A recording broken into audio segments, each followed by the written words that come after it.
خلیل زہرا، کہیں ہے معصومیت کا ساحل، کہیں شرافت کی جھیل زہرا، زمانے بھر کی عدالتوں میں نساء کی پہلی وکیل زہرا، حضور زہرا بشر سے ہٹ کر پیغمبروں کے سلام بھی ہیں کہ اس کے سائے میں پلنے والے حسین جیسے امام بھی ہیں، قضا میں آئی تو پنجتن کی شرف کی پہچان بن گئی ہے، نساء میں بیٹھی تو طبیعت ظاہر دین و ایمان بن گئی ہے، سمٹ کے دیکھا تو بے کے نکتے کی زیر کی شان بن گئی ہے، بکھر کے سوچا تو فاطمہ خود سارا قرآن بن گئی ہے، بکھر کے سوچا تو فاطمہ خود سارا قرآن بن گئی ہے۔ اللہ رب العزت شہزادی رسول کی چادر تطہیر کا صدقہ ماجی کے درجات میں نافانی برکتوں کا نزول فرمائے، ان کی قبر کی منازل کو آسان فرمائے، آپ کی بھرپور محبتوں میں بھرپور نعروں کی گونج میں درخواست گزار ہوں پیر طریقہ کانمائے شریعت حضرت علامہ پیر ریاض الرحمن ساغر صاحب دامت برکات القدسیہ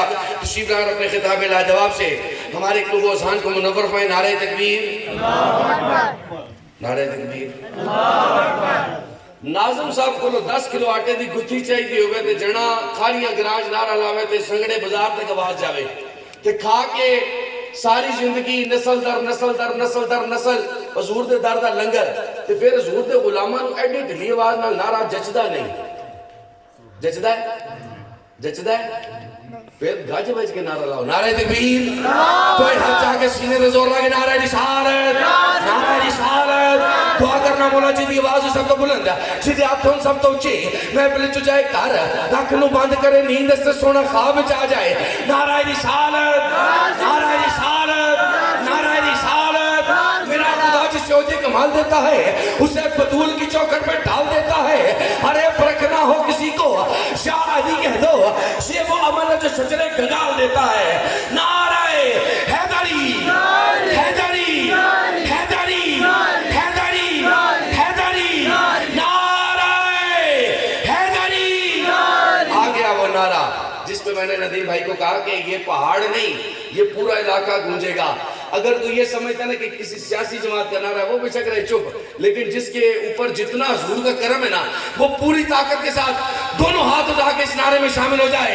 لبیک لبیک لبیک یا رسول اللہ، لبیک لبیک لبیک یا رسول اللہ، لبیک لبیک لبیک یا رسول اللہ، لبیک لبیک لبیک یا رسول اللہ، لبیک لبیک یا رسول اللہ، لبیک لبیک لبیک یا رسول اللہ، پورے ایمان کی طاقت کے ساتھ لبیک لبیک لبیک یا رسول اللہ، لبیک لبیک لبیک یا رسول اللہ، لبیک لبیک لبیک یا رسول اللہ، لبیک لبیک لبیک یا رسول اللہ، لبیک لبیک لبیک یا رسول اللہ، لبیک لبیک لبیک یا رسول اللہ۔ تاجدار ختم نبوت، تاجدار ختم نبوت، تاجدار ختم نبوت، تاجدار ختم نبوت۔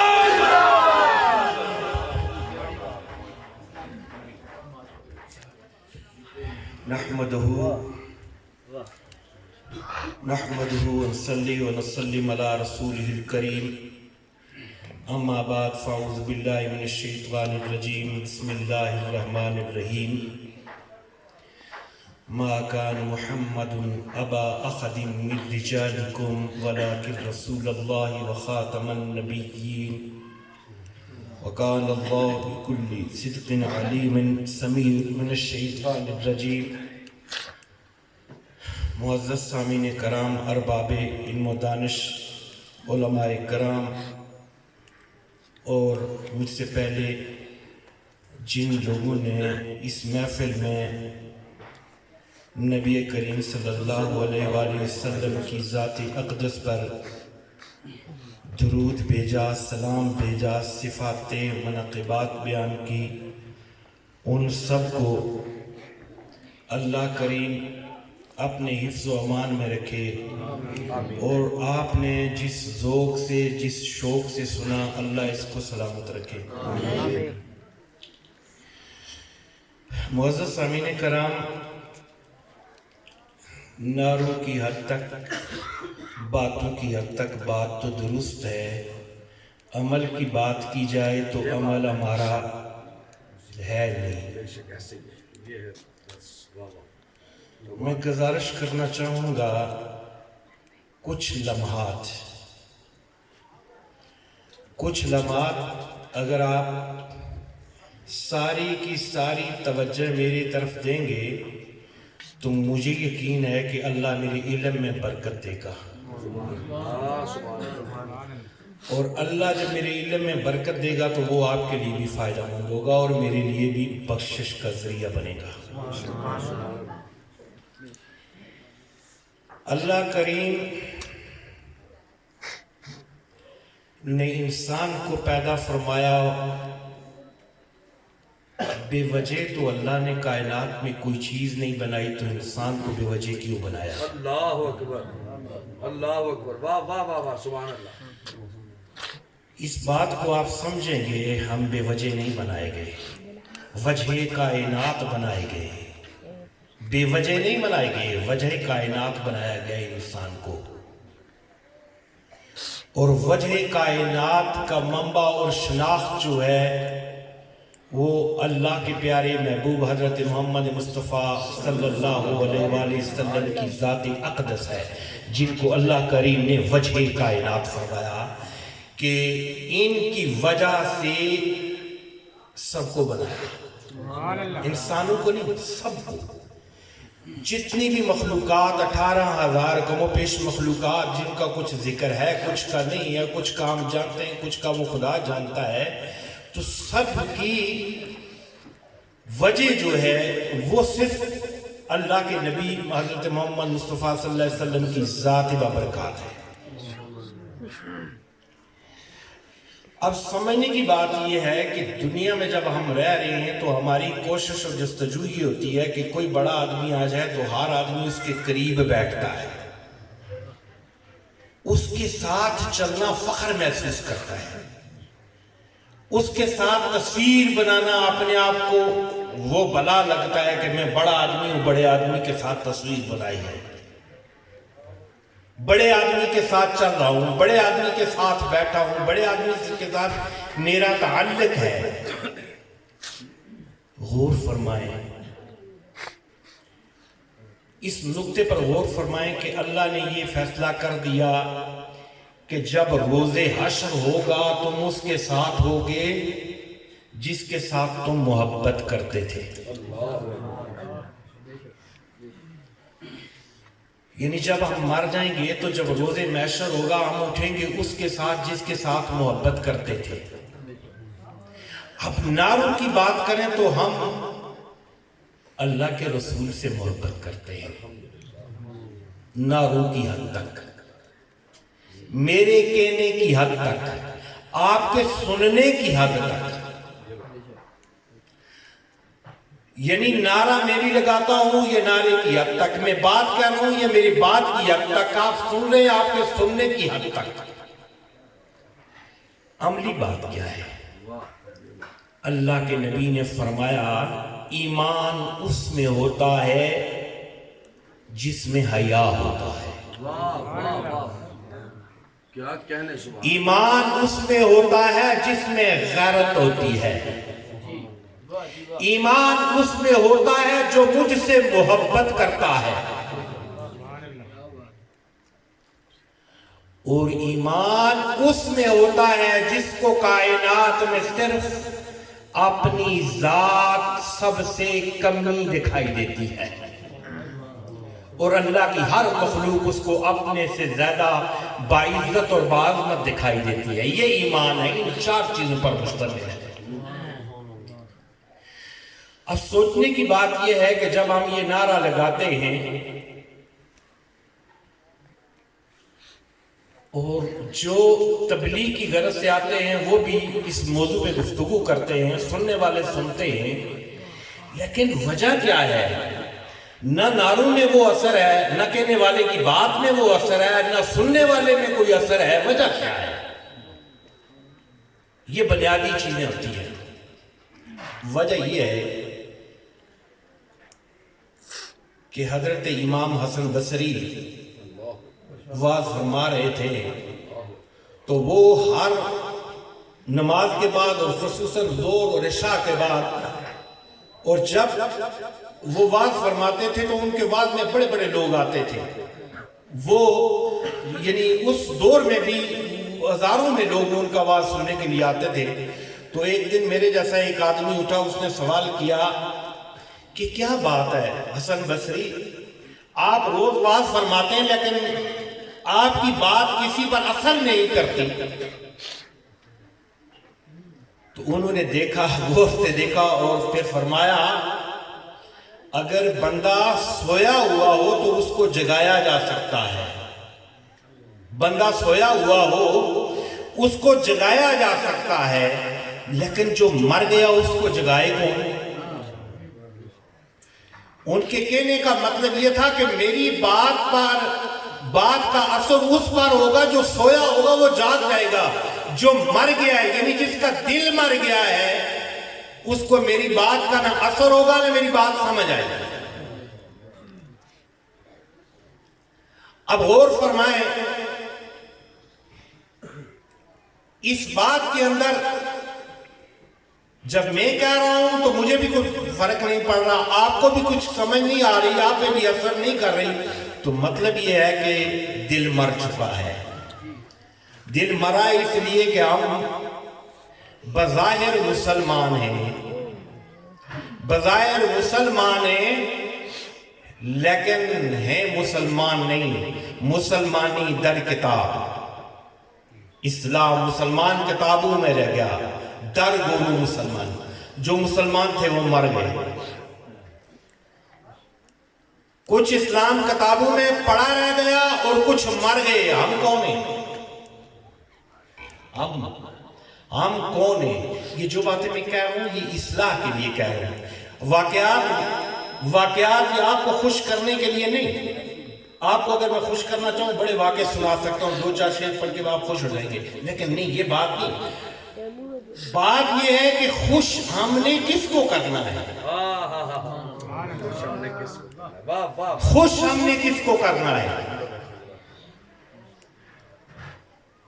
ہمیں خوش کرنا ہے اپنے رب کو. تو جب رب کو خوش کرنا ہے تو پھر رب کا قانون بھی بتانا پڑے گا. رب کا قانون بھی بتانا پڑے گا. رب کا قانون کیا ہے؟ رب کہتا ہے تمہارا حشر اس کے ساتھ ہوگا جس سے تم محبت کرتے. ہم محبت کس سے کرتے ہیں؟ ہم تو کہتے ہیں یا رسول اللہ ہم تیرے چاہنے والے ہیں, یا رسول اللہ, یا رسول اللہ. اب یہ نعرہ ہم سے تقاضا کیا کرتا ہے؟ کیا میرے نبی نے, اللہ کے محبوب نے جو ہم سے کہا ہم وہ کر رہے ہیں؟ جب ہم کر نہیں رہے تو پھر ہماری محبت کا دعویٰ ہی جھوٹا. مطلب یہ ہم جو کہہ رہے ہیں وہ بھی جھوٹ کہہ رہے ہیں, جو سن رہے ہیں وہ بھی جھوٹ سن رہے ہیں, کیونکہ کرنی تو ہم نے اپنی بات ہے. نہ ہم میں حیا آنا ہے, نہ ہم میں وفا آنی ہے, نہ ہم میں غیرت آنی ہے, نہ ہم محبت میں سچے ہیں. تو پھر ہمارا انجام کس کے ساتھ ہوگا؟ کذاب کے ساتھ. کذاب کو جو جھوٹے ہوتے ہیں. اب عید کر لیں اپنی آخرت اور اپنا حشر جھوٹوں کے ساتھ کرنا ہے یا رسول اللہ کے ساتھ کرنا ہے. اگر آپ نے حشر کے میدان میں اللہ کے نبی کی صفوں میں بیٹھنا ہے, ان کی ابتدا میں کھڑا ہونا ہے, تو پھر ہمیں اسلام میں داخل ہونا پڑے گا. اسلام میں داخل ہونا پڑے گا, حیا بھی لوٹانا پڑے گا, غیرت بھی جگانی پڑے گی, اور پھر کلمہ بھی پڑھنا پڑے گا. کلمہ بھی پڑھنا پڑے گا. اڑ کے تو فتوا نہ لا چھوڑیو کہ کلمہ تو اسی پہلے ہی پڑھنے, پہلے ہی مسلمان ہاں. اسی کلمہ پڑھنے بارو لا الہ تے اندرو اور صلاح کلمہ وچ گیا ہی کوئی نہیں. جدو دل دی کوٹھی نے گیا ہوئے نا تو پھر نہ حیا رک سکتا ہے نہ غیرت رک سکتی ہے. ہمارے ایمان کی حالت تو یہ ہے, دعا مانگتے ہیں مدینے میں مرنے کی, ہمارے ایمان کی حالت یہ ہے، دعائیں مانگتے ہیں مدینے جانے کی اور 2 قدم پر مسجد ہے، اس میں داخل نہیں ہو سکتے۔ یہ ہمارے ایمان کی طاقت ہے۔ جب مسجدیں ویران ہو تو مدینہ کہاں سے ملے گا بھائی؟ اور مدینے والے کی محبت کا مرکز مسجد ہے۔ جن کی مسجدیں غیر آباد ہوں وہ مدینے جا کے کیا کریں گے؟ مدینہ بسا لو تو گھر میں ہے محبت کا چراغ، ورنہ کٹاتے رو وہ سر، یہ بے اثر ہی رہے گا۔ یہ محبت رسول کا تقاضا یہ ہے کہ ہم جو کہتے ہیں اس پر عمل بھی کریں، جو سنتے ہیں اس پر بھی عمل کریں۔ جو اللہ کے نبی سے محبت کرتا ہے وہ عاجز ہوتا ہے، متکبر نہیں ہوتا، کیونکہ تکبر نشانی ہے شیطان کی، آپ نے دیکھا ہوگا اور ہر بار دیکھتے ہیں، سال سال دیکھتے ہیں، جو درخت پھلدار ہوتے ہیں وہ جھک جاتے ہیں، جو بنا پھل کے درخت ہوتے ہیں وہ اکڑے رہتے ہیں۔ تو اللہ ایمان والوں کو عاجز پیدا کرتا ہے، تو جن کے اندر ایمان نہیں ہوتا وہ اکڑے رہتے ہیں، ان کی گردنیں تنی رہتی ہے، کیونکہ جب انسان ایمان سے خالی ہو تو پھر اس کے اندر تکبر بچتا ہے۔ ایمان نہیں بچتا، ایمان اسی کے اندر ہوتا ہے جو عاجز ہوتا ہے۔ ہم اپنی اسلاف کا جو ہم نے پڑھا ہے وہ چیزیں تو آج نظر ہی نہیں آ رہی۔ نہ ہمارے اندر ایمان کی وہ غیرت ہے، نہ ایمان کی وہ حرارت ہے، نہ وہ ہمارے اندر حیا ہے، نہ رسول اللہ کی محبت ہے۔ اگر رسول اللہ کی محبت ہوتی تو ہم عاجز ہوتے، جب عاجز ہوتے تو ہم مسجدیں آباد کرتے، ہم اپنے سب سے بڑے دشمن کو بھی گلے سے لگاتے، اس لیے کہ رسول اللہ نے جو اسلام کی تبلیغ کی، اس وقت پوری کائنات میں ہر جگہ مسلمان موجود ہیں، اور اس کی صرف ایک ہی وجہ تھی، محبت۔ جو کام کسی ہتھیار سے نہیں ہو سکتا وہ محبت سے ہو جاتا ہے۔ ہم سے محبت بھی چھن گئی، حیا بھی چھن گیا، غیرت بھی چھن گئی، پھر نعرہ یا رسول اللہ۔ اب یہ فیصلہ کر لو، یہ سننے کی بات ہے، سمجھنے کی بات ہے، بڑی غور و توجہ کی بات ہے۔ میں نے آپ کو ایک مثال دی کہ ہر آدمی بڑے آدمی کے ساتھ تصویر بنانا اپنی عزت محسوس کرتا ہے۔ کیا آپ حشر کے میدان میں رسول اللہ کے ساتھ ہوں، یہ فخر کی بات نہیں؟ آپ رسول اللہ کی اقتداء میں ہوں، یہ فخر کی بات نہیں؟ آپ رسول اللہ کی شفاعت کے حقدار ہوں، یہ بات فخر کی نہیں؟ اگر فخر کی ہے تو محبت پہ قربانی مانگا کرتی ہے۔ محبت کا تقاضا یہ ہے، جو جو ادائیں محبوب کی ہوتی ہیں وہ آپ کو اپنانا پڑے گی۔ ذرا دل پر ہاتھ رکھ کر غور سے ایمان سے سوچو، کیا ہم رسول اللہ کی محبت کا جو دعویٰ کرتے ہیں اس میں ہم سچے ہیں؟ اگر سچے نہیں ہیں تو مطلب ہم منافق ہیں۔ تو منافق کے لیے اللہ کا حکم یہ ہے کہ کافر سے زیادہ عذاب منافق کو ہوگا۔ تو اس کا ایک ہی حل ہے میرے بھائیوں، دنیا 2 دن کی ہے، اسی گھر میں 1 سال کے اندر اندر 3 لوگ چلیں گے، اور اسی گھر میں بیٹھ کے آپ بھی سن رہے ہیں، میں بھی سنا رہا ہوں، لیکن جانے والے چلے گئے، نہ فرق آپ پہ پڑا نہ مجھے اثر ہوا۔ وجہ یہ ہے کہ ہم جو یہاں حاضر ہوتے ہیں، ہم لوگوں کی خوش آمدی کے لیے، اللہ کی رضا کے لیے نہیں، فلاں ناراض ہو جائے گا۔ یہ اگر کسی وہ کشتی گانے کی محفل ہوتی تو ادھر پتہ نہیں جگہ نہیں پنڈال میں ملتی، لیکن جب اللہ رسول کی بات ہو تو لوگ بس کھس کے بیٹھے ہوئے ہیں، کوئی کدھر گپے لگا رہا ہے، کوئی کدھر گپے لگا رہا ہے، کوئی کدھر کیا کر رہا ہے، بس کوئی اخلاق صاحب کو چہرہ دکھائے گا، کوئی رضا صاحب کو چہرہ دکھائے گا، کوئی اللہ دار صاحب کو چہرہ لگائے گا، کوئی جو اپنے وقاص کو دکھائے گا، یعنی جس جس کے ساتھ جو تعلق ہے اس کو چہرہ دکھائے گا۔ اب سن لو، اگر یہی چہرہ محشر کے میدان میں کھل گیا منافقوں میں، تو تمہارا کیا ہوگا بھائی؟ یہ وہ باتیں ہیں جو ہمارا میں دین سکھاتا ہے، وہ یہ بنیادی باتیں ہیں: اخلاص، صدق، محبت، غیرت، حیا اور ایمان۔ اور ہمارا ایمان اللہ کے نبی پر اس طرح ہونا چاہیے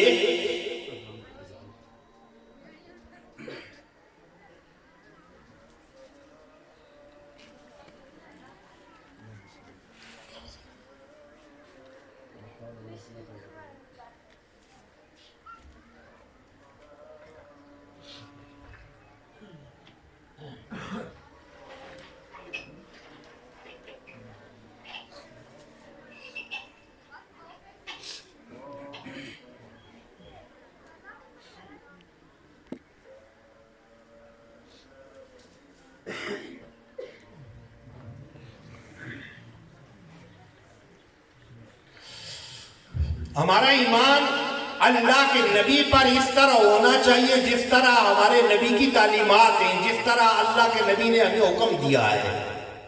اب سمجھنے کی بات یہ ہے کہ ہم نے اللہ کو کبھی دیکھا نہیں، یہ سب باتیں، یہ سب اسلام، دین، مذہب، محبت، غیرت، معاشرت، جتنی بھی چیزیں، جتنے بھی علوم کائنات میں وجود میں ہیں، یہ اللہ کے نبی کی زبان سے سنے ہوئے ہیں۔ ہم نے اللہ کے نبی کی زبان پر ایمان لا کے اللہ کو اللہ مانا ہے۔ یہ بات سمجھنے کی ہے۔ اللہ کو کسی نے نہیں دیکھا، تو پھر جب دیکھا نہیں مانا کیوں؟ مانا اللہ کے نبی کی زبان پر اعتبار کیا، اللہ مان لیا، تو پھر اب اللہ کے نبی کی جو زبان ہمیں یہ درس دے کے گئی ہے،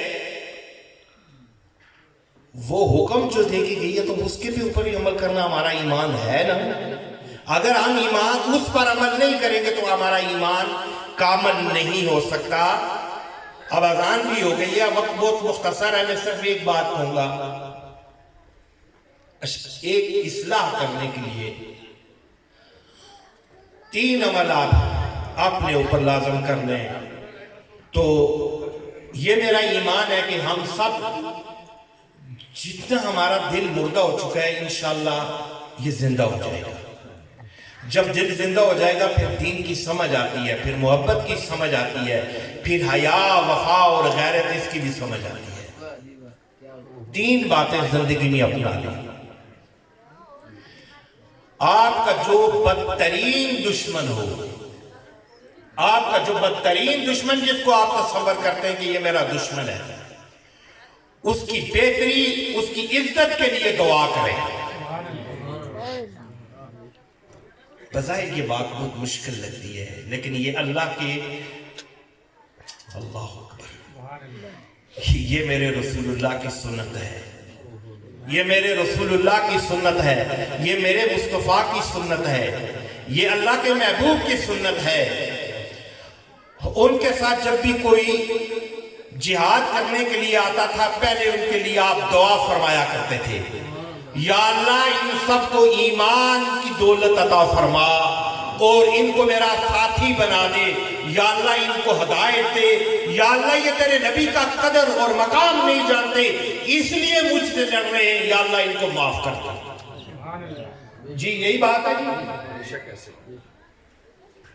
یہ ہے اپنے بدترین دشمن کے لیے بھی اس کی عزت کی دعا کریں، اللہ آپ کی عزت میں اضافہ فرمائے گا۔ آپ اس کی رزق کے لیے دعا کریں گے، اللہ آپ کے رزق میں اضافہ کرے گا۔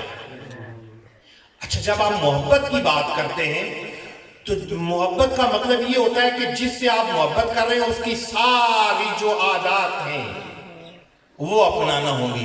تو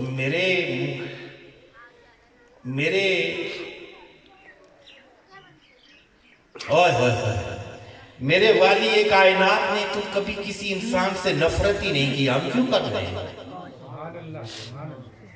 انہوں نے محبت بانٹی ہے اپنوں میں بھی غیروں میں بھی، اور محبت ایک ایسا درخت ہے جس کو کبھی خزاں نہیں آتی، محبت بانٹے۔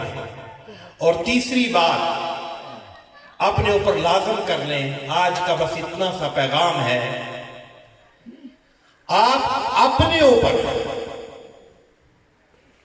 درود شریف پڑھنا لازم نہیں، فرض کر رہے ہیں۔ درود شریف پڑھنا اپنے اوپر فرض کر لیں، اور یہ میرا ایمان ہے، تب آپ نمازی بھی بن جائیں گے، وہی نمازی جو مدنی کا نمازی ہوتا ہے۔ اس لیے کہ درود کا ضامن میرا خدا ہے، پڑھا جاتا تو مصطفیٰ پر ہے لیکن ضامن خدا ہے۔ اللہم صلی علی محمد، اے اللہ میری زبان ناپاک ہے، تو میرے محمد، تو اپنے رسول پر میرا درود اور سلام بھیج۔ یہ اپنے اوپر لازم کر لیں، انشاءاللہ ہمارے دلوں کے اندر جو اللہ تعالیٰ نے میل ڈالی ہوئی ہے یہ اس درود پاک سے صاف ہو جائے گی۔ جب آپ دشمن کے لیے دعا کرنا شروع کر دیں گے، اللہ آپ کی عزت میں، رزق میں اور عزت میں اضافہ کرے گا۔